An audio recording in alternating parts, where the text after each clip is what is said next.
평안하신 분들도 계실 거고 마음이 많이 불편하신 분들도 많이 계실 겁니다. 가정적인 일이나 개인적인 일이나 또 사회적인 일이나 국가적인 일이나 또 세계적인 일들을 볼 때 우리의 마음들이 항상 기쁠 수가 없는 이런 일들이 있게 되는 것을 보게 됩니다. 이 속에서부터 나오는 일과 또 바깥에서부터 들어오는 일들이 우리의 마음들을 많이 혼란케 하고 근심케 하고 또 낙심케 하는 이런 경험들을 하게 됩니다. 어제는 있을 일이 있었나요? 있어서는 안 되는 일이 있었나요?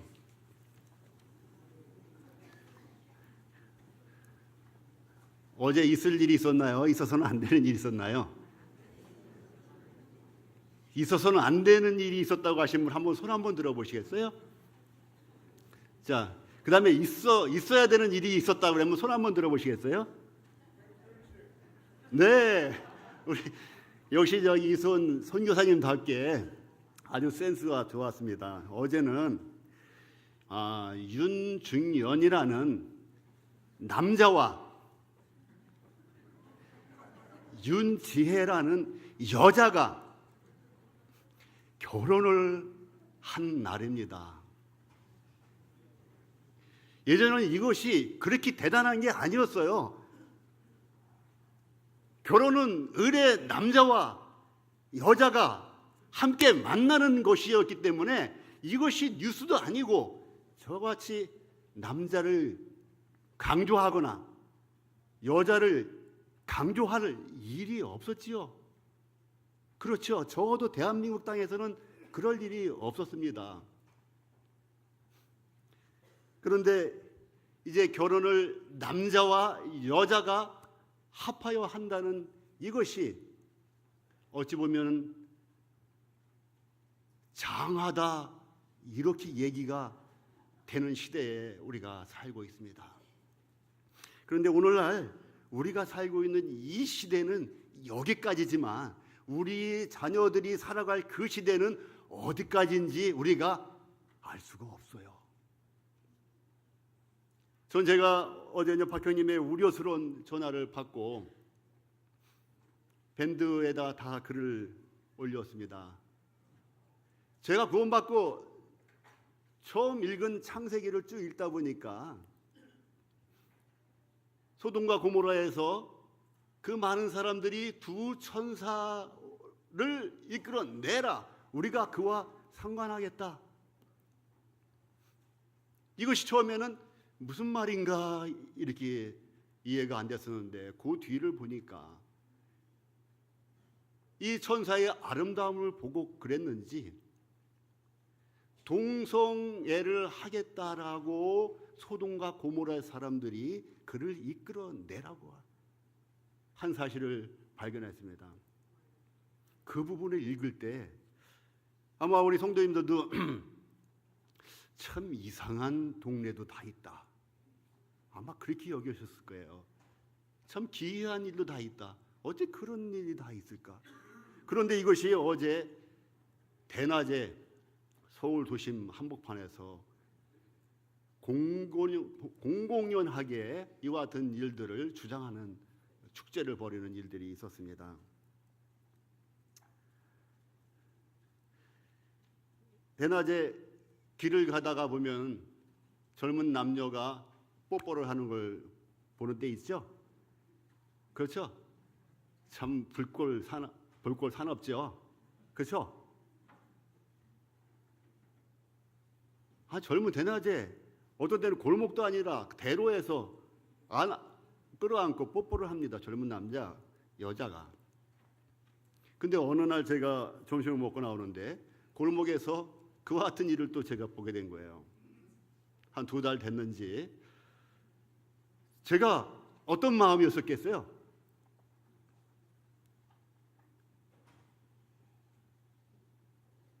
젊은 남자 여자 청춘이 골목에서 끌어안고 뽀뽀를 하는 걸 보면서 제가 어떤 마음을 가졌겠어요?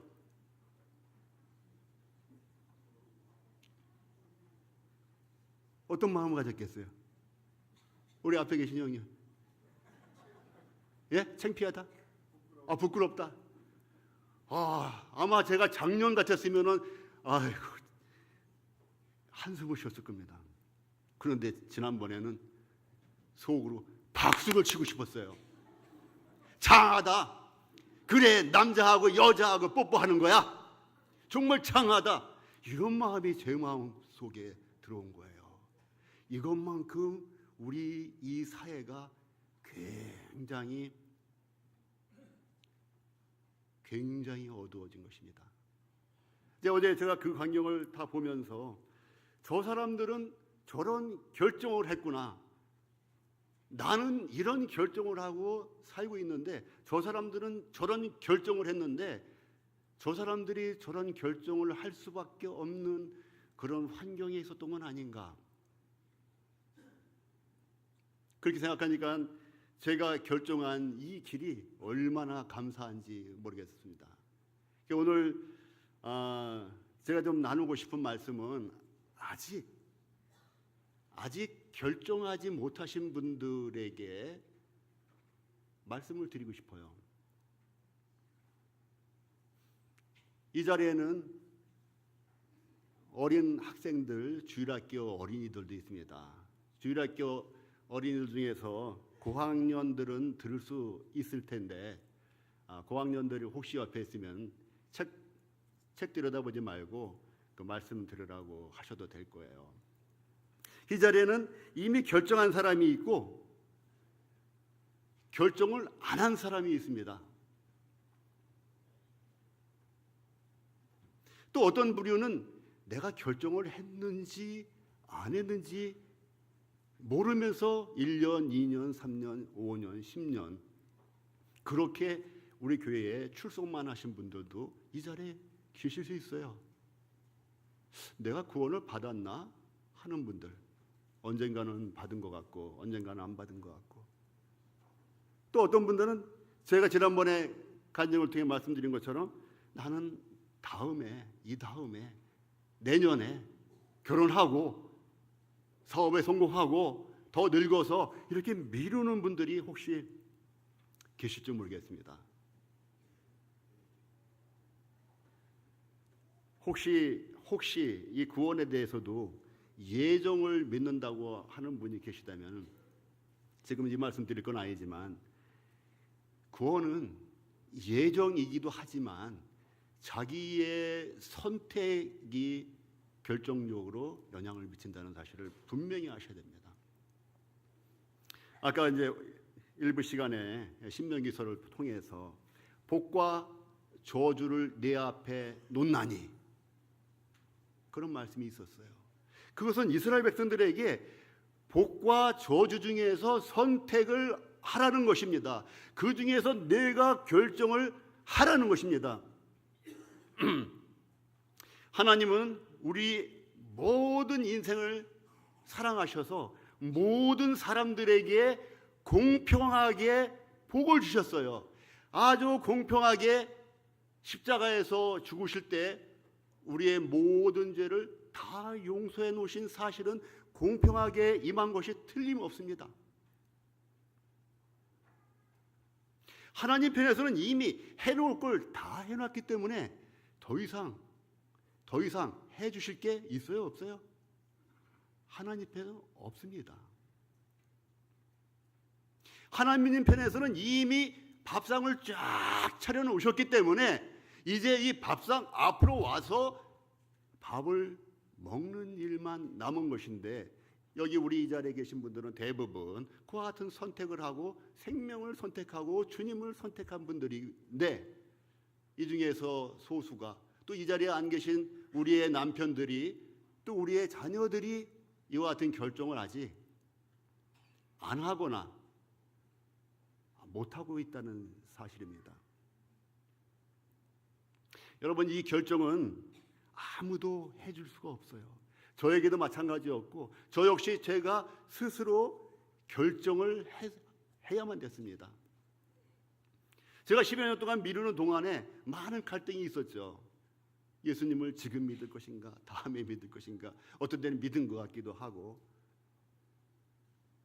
지난번에도 말씀드렸지만 예수님을 믿고 난 후에 내가 살아야 될 이 삶을 생각해 보니까 굉장히 답답해 보였던 게 사실이에요.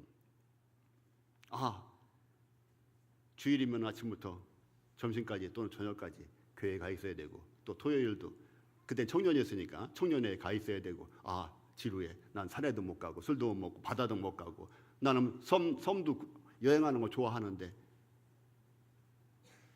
그 나를 억압하는 이런 것으로 저희가 오해를 했기 때문에 예수님을 빨리 받아들이기가 어려웠던 것입니다. 그런데 이 자리에도 많은 학생, 많은 청년들이 저와 동일한 오해를 가지고 있는 분들이 적지 않을 것입니다. 예수님이 하신 말씀 한 구절 다 하시는 말씀인데 찾아보고 교제 나누겠습니다. 마태복음 22장 29절입니다.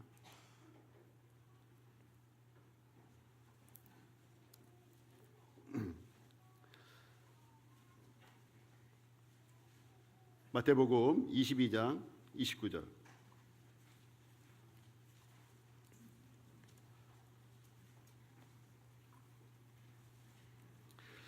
신약성경 38페이지 정도가 될 것 같습니다. 자, 예수께서 대답하여 가라사대 너희가 성경도 하나님의 능력도 알지 못하는 걸로 오해하였도다. 예수님이 이와 같은 말씀이 왜 나왔습니까?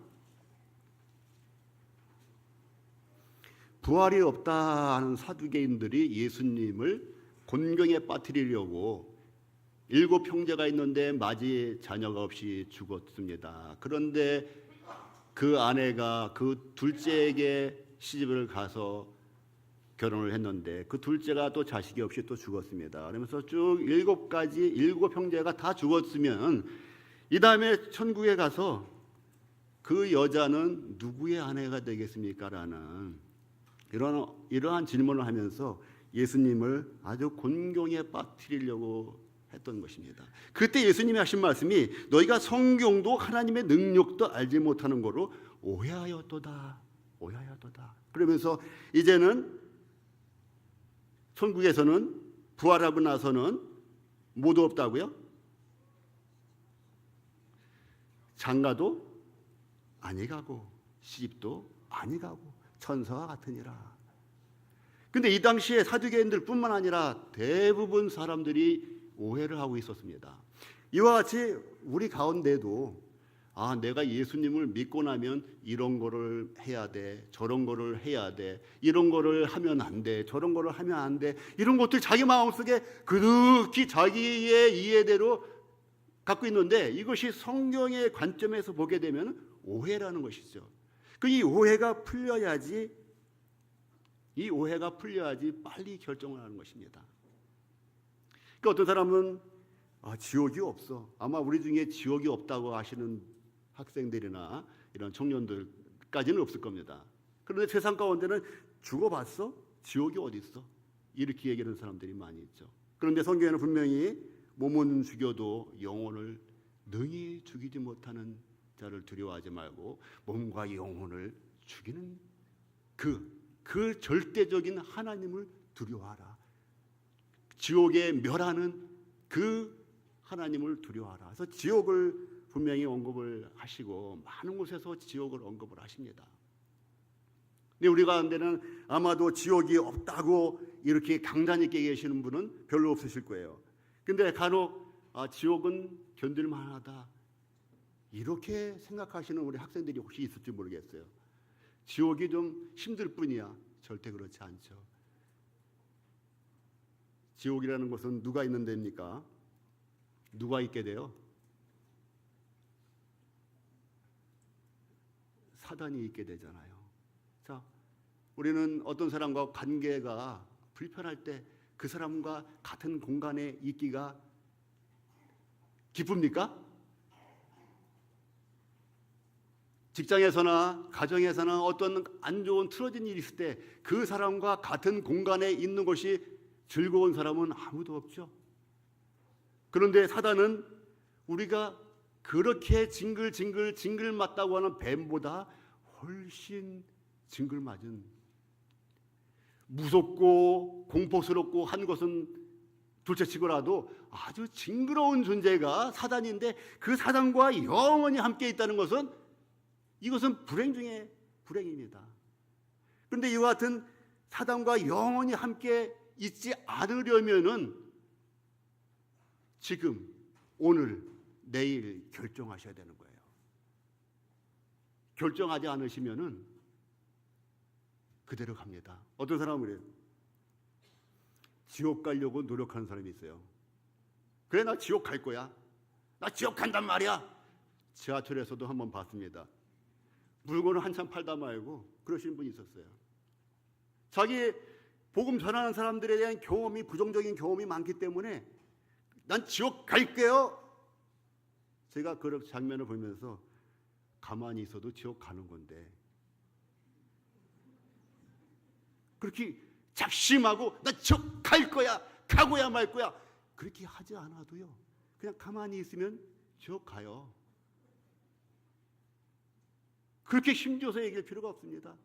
제가 한 달 전인가 우리 복음반에 내려가서 복음 전할 때 그림을 하나 보여드렸습니다. 그 사진은 커다란 배였어요. 배. 근데 커다란 배가 이렇게 반드시 쓴 게 아니라 이렇게 45도 이상 기울은 배를 제가 보여드렸어요. 아시겠죠? 그 안에 있는 사람들에게 나오라고 외치는 것이 복음입니다. 그렇죠? 주 예수를 믿으라고 하는 것이 복음입니다. 그런데 거기서 외친 것은 가만히 있어, 가만히 있어라, 가만히 있으면 산다, 가만히 있어라.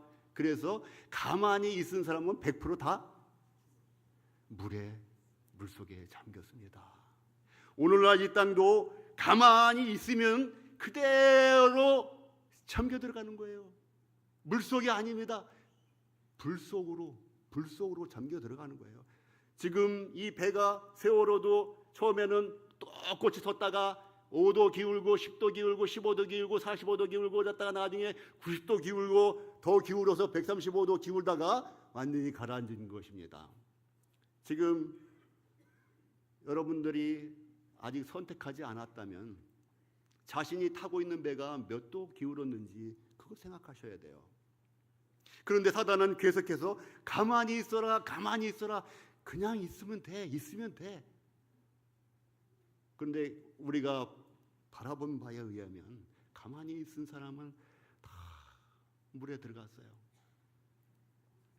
자, 어떤 사람은 죄를 지어야 지옥 가는 거다, 이렇게 믿는 사람이 있는데, 아마 이것도 우리 가운데는 없을 수도 있습니다. 나는 죄를 안 졌어, 이런 분은 없을 거예요.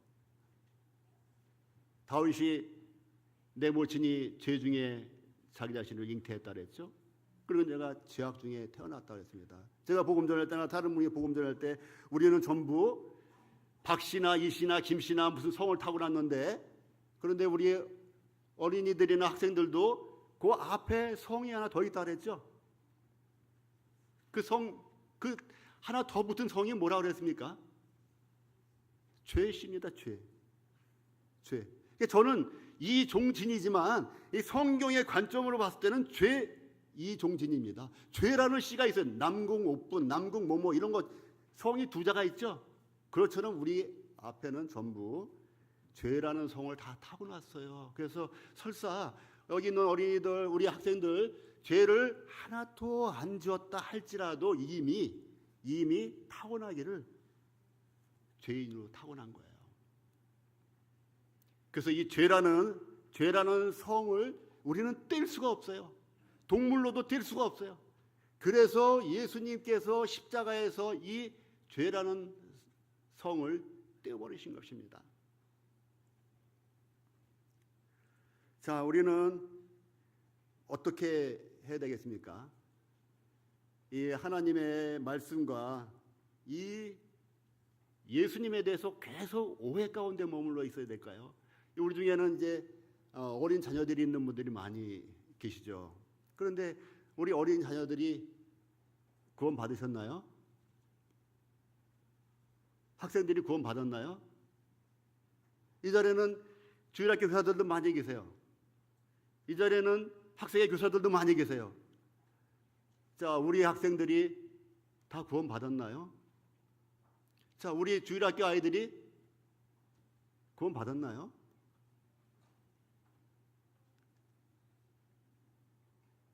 이 부분에 대해서 고민하시죠? 심각하게 고민하시죠?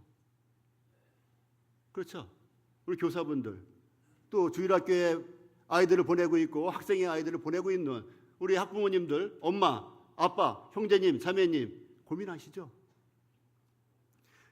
어떤 가정에서는 지나치게 고민을 하시고 지나치게 적극적으로 해서 그 아이나 그 학생이 삐뚤어 나가는 경우가 간혹가다 있긴 합니다. 그런데 오늘날에는 그와 같은 일이 안 생기기 위해서 오히려 관심을 너무 없는 것 같은 그런 생각을 하게 됩니다.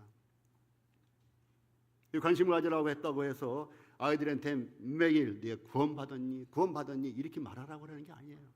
그저 아이와 함께 성경을 같이 읽고 아이가 질문하면 그걸 답해주고, 그러다 보면 그 아이 마음 가운데 예수님을 다 바라봅니다. 어른보다 나아요. 학생들이 마음이 어른보다 훨씬 깔끔합니다. 우리가 보기에는 아이들 생각이 뭐 핸드폰만 빠져 있고 컴퓨터만 빠져 있고 그런 거 같기도 하고 실제로 그렇기도 하지만, 이 사회에 많이 오염되어 있는 저 같은 어른보다는 아이들 마음이 훨씬 단순합니다. 제가 복음을 전하다 보면은 청년들이 군대 갔다 와서 제대 후 1년이 지나면 어렵더라고요.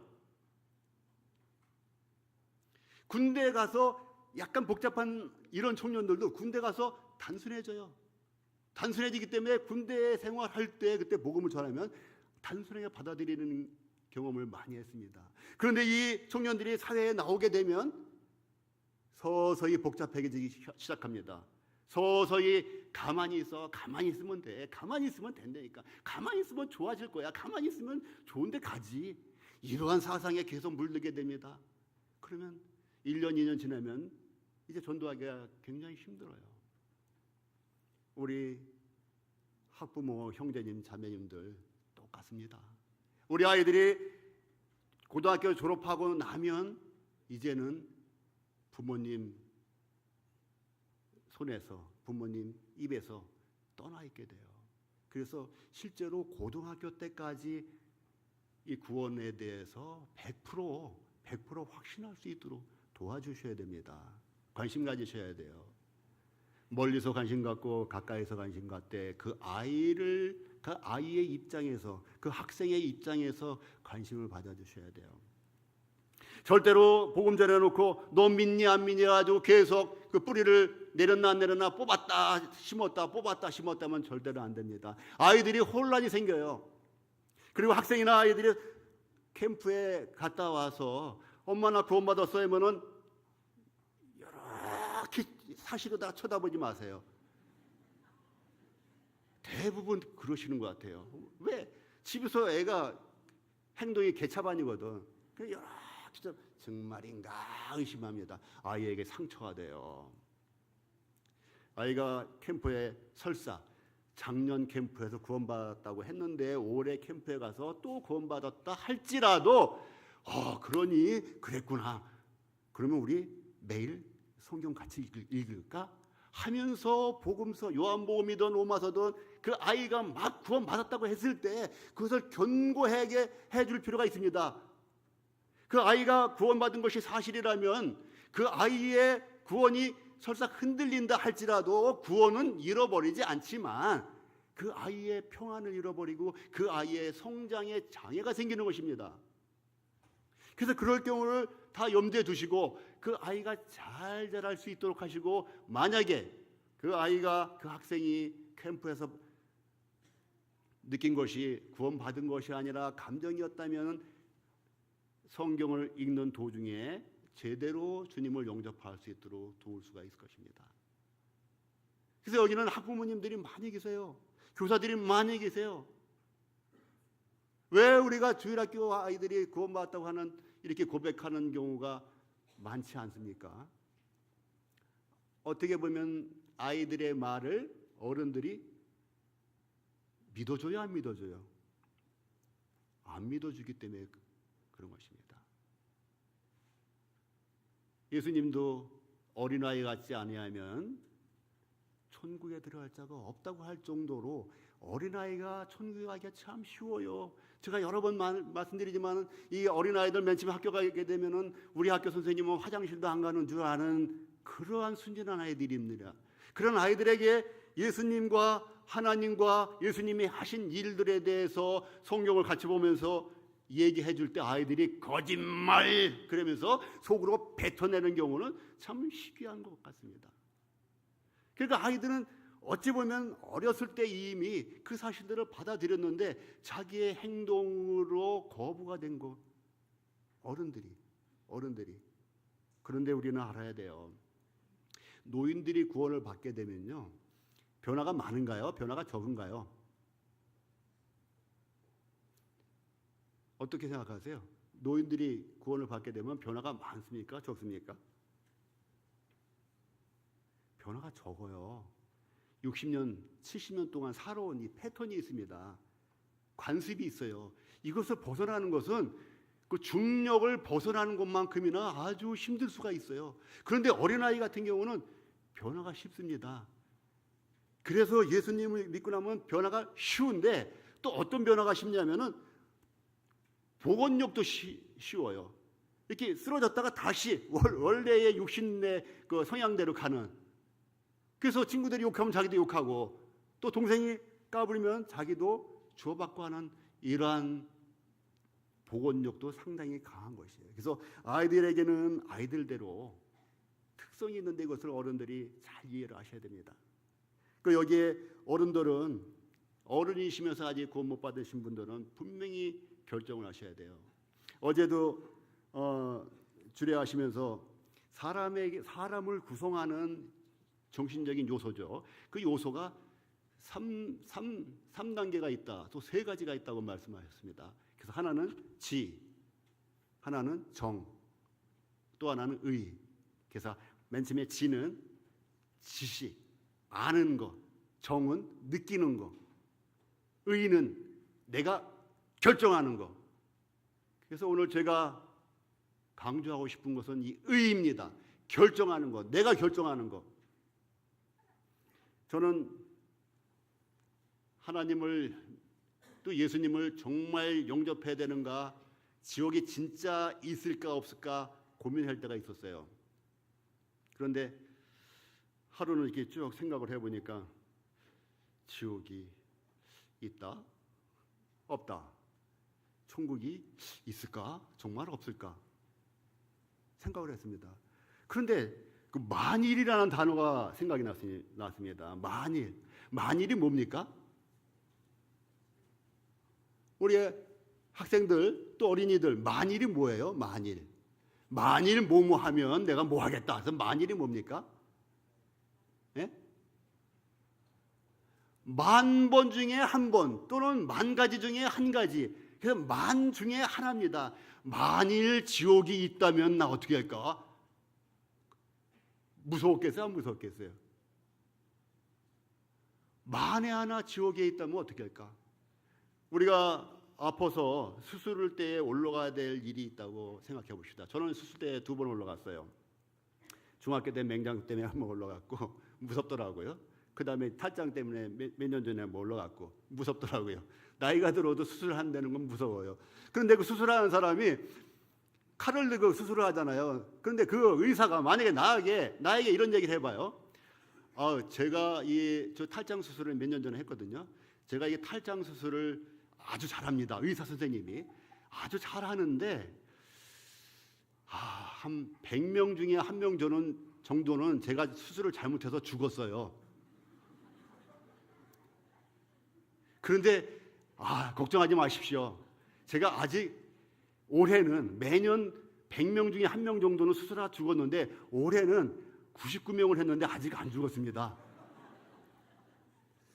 이런 얘기를 의사가 한다고 봐요. 제 마음이 어떻겠어요?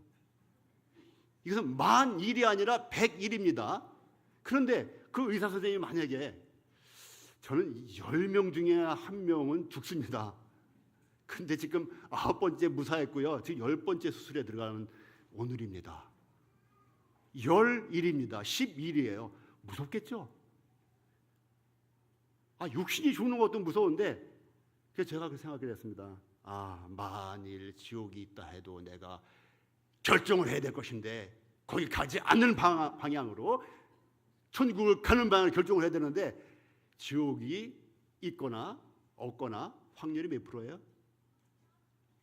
50대 50이에요. 이것은 어떻게 할 수가 없어요. 있는 거 아니면 없어. 이것은 확률이 50대 50입니다.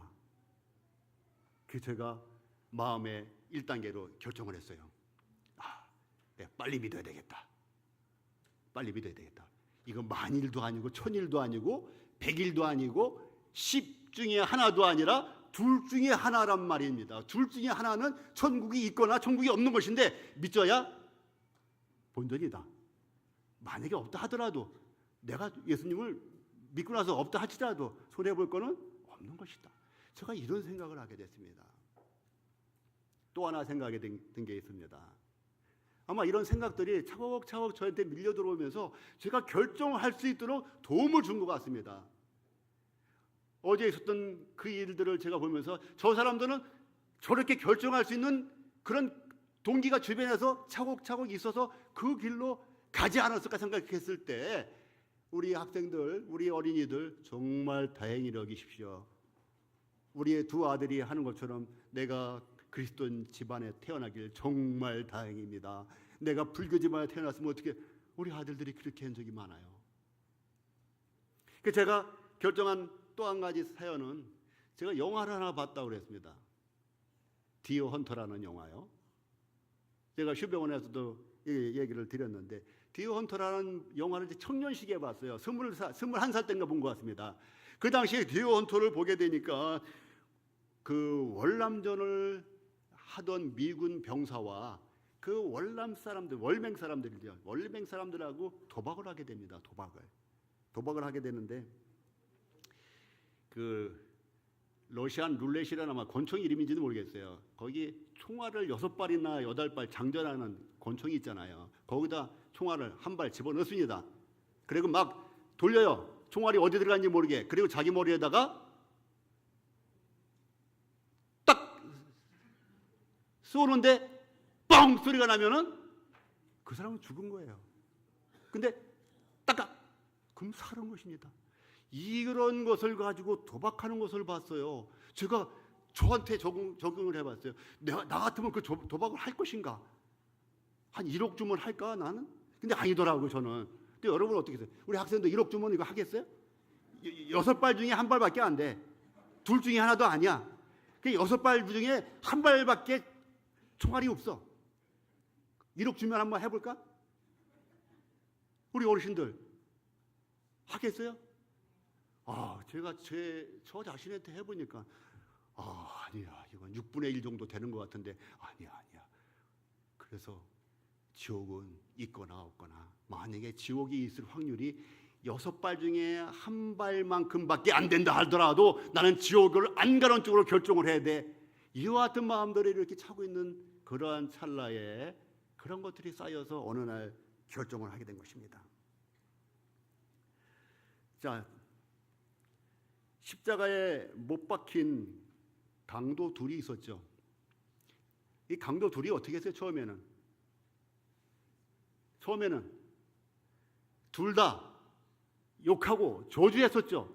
그런데 둘 중에 한 명은 계속 그 상태를 유지했습니다. 그냥 가만히 있었던 거예요. 죽는 길로 가는 거예요. 그런데 둘 중에 한 명은 어떻게 했습니까?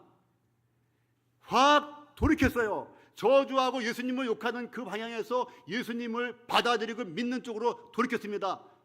그래서 예수여, 당신의 나라 임하거든 나를 기억하소서. 결정했습니다. 그가 마지막 죽기 직전에 한 그 결정으로 인해서 그는 오늘 내가 나와 함께 낙원에 있으리라 하는 그 복된 길로 가게 된 것이에요. 여러분들 결정하셔야 돼요.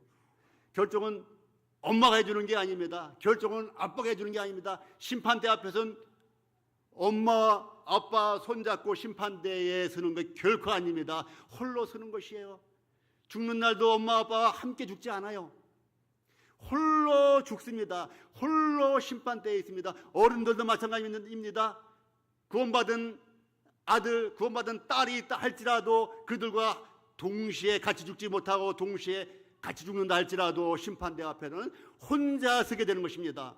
그동안 기도했던 많은 주변 사람들이 함께 응원할 수가 없어요. 이 시기가 끝나버리면 다시는 결정할 수 있는 기회가 없습니다. 여러분 손안에 성경이 있을 때 성경을 읽으세요. 간절한 마음으로 읽으시기 바랍니다. 울고불고 읽으시라는 것이 아니라 내가 6분의 1 권총 도박도 할 수 없는 것인데 만약에 이 6발 장전하는데 3발이나 총알이 장전되어 있다면은 내가 이것을 할 것인가? 나는 이것을 과감히 버리고 바깥으로 나와야 되는 것입니다. 그 월남용 때 이 일로 죽은 미군 병사가 많이 있어요. 그들은 그 자리를 박차고 나왔어야 되는 것입니다. 우리 어린이도 우리 학생들도 현재 이 상태에 박차고 나와야 돼요. 우리 부모님들은 이 일을 도와주셔야 됩니다. 자, 바울이 재판받을 때 벨릭스가 그를 자주 불렀어요.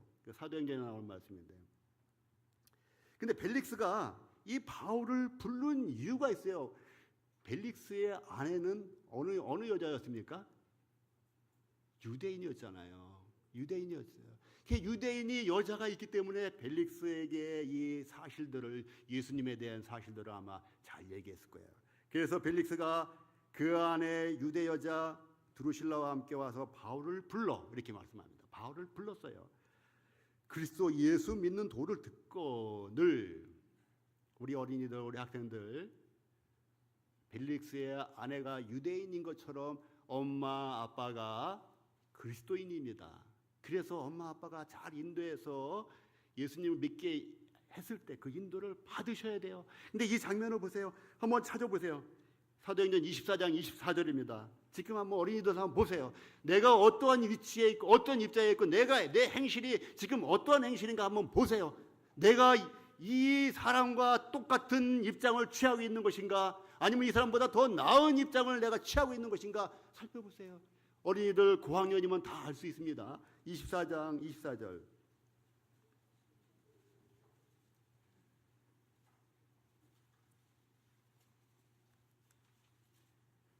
신약성경 231페이지 정도 됩니다.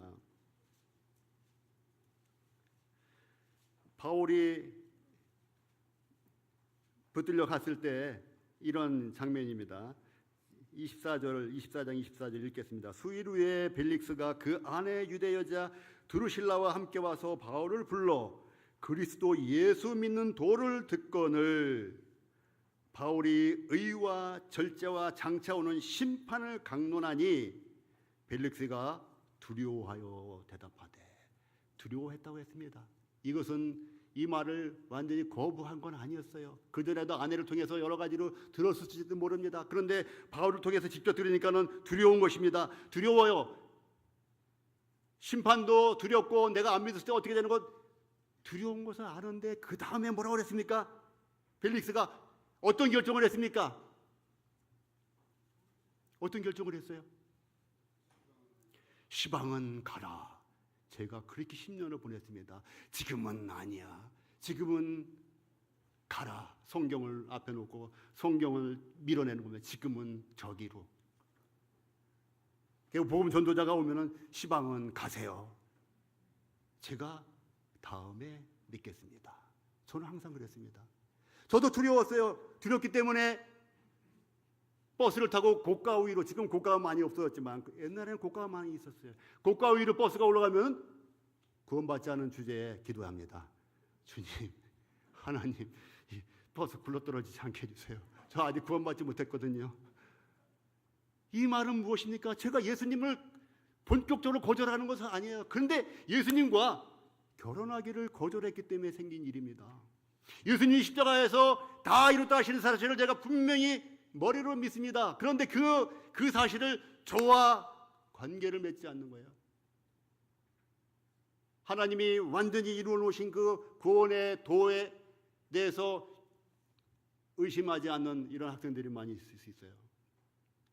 어느 경우에는 믿는 것이 영접하는 경우도 있는데 어느 경우에는 믿는데 영접을 안 하는 경우가 있어요. 그것은 머리로 우리가 소위 말하는, 정확하게 표현하기가 쉽지 않습니다만, 소위 말하는 머리로만 믿는다는 것이 영접하지 않은 것입니다. 진짜 믿었다면은 머리를 통해서 그 사실을 받아들이고 마음에 내 주님이 들어와 있어야 되는 것입니다.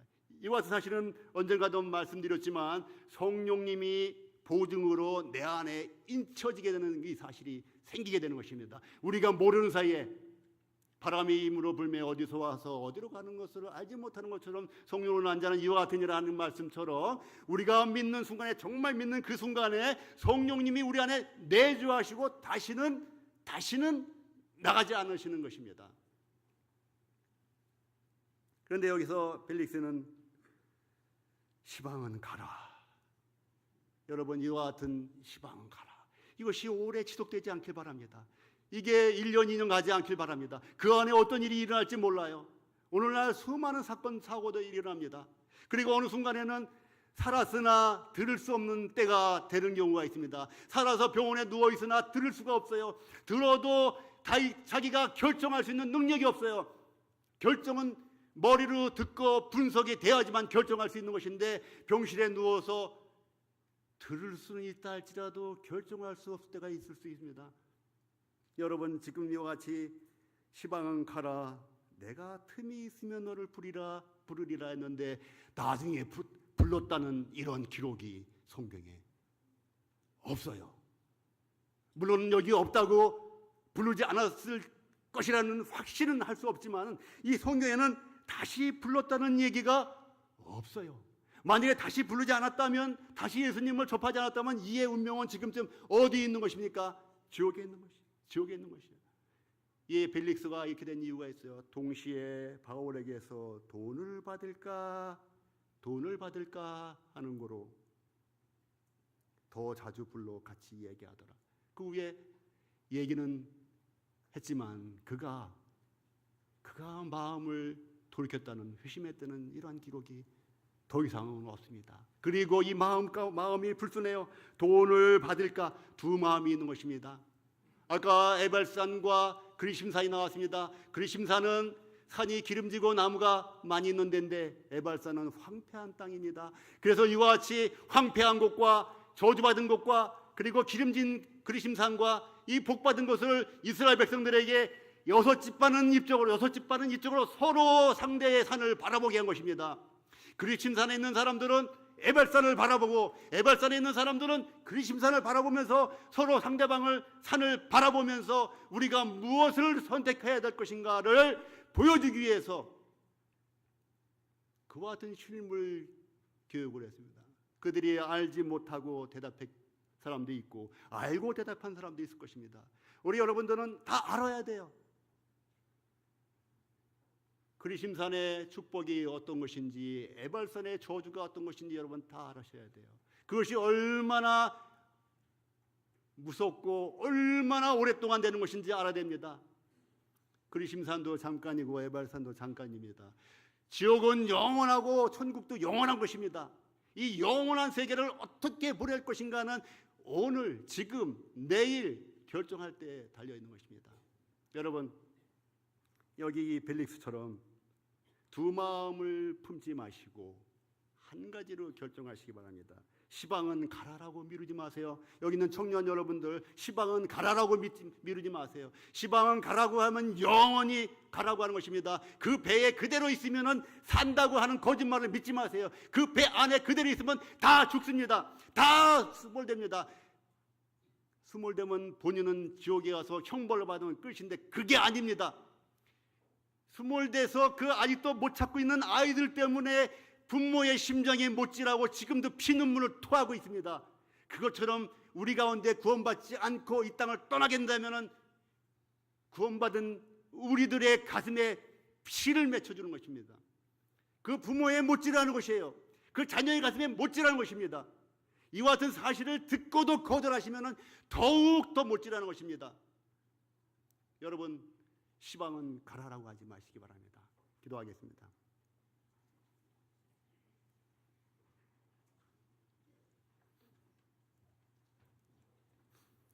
아버지 하나님, 저희들에게 지, 정의의 이 정신적인 요소를 참 주심으로 말미암아 저희가 이 지식을 통해서 하나님의 말씀을 알아듣게 하시고 또 저희 의지를 통해서 하나님을 받아들이고 결정할 수 있게 하심을 감사드립니다.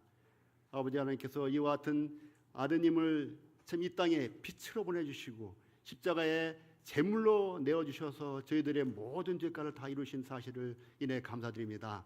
참 아직 저희들 가운데 또 저희들 가족 가운데 이와 같은 사실을 참 듣지 못한 자들이 많이 있고 들어도 시방은 가라 하고 1년이고 2년이고 3년이고 거절하고 있는 이러한 영혼들이 많이 있습니다. 주님 긍휼히 여겨주셔서 그들의 마음이 돌이키기를 원합나이다.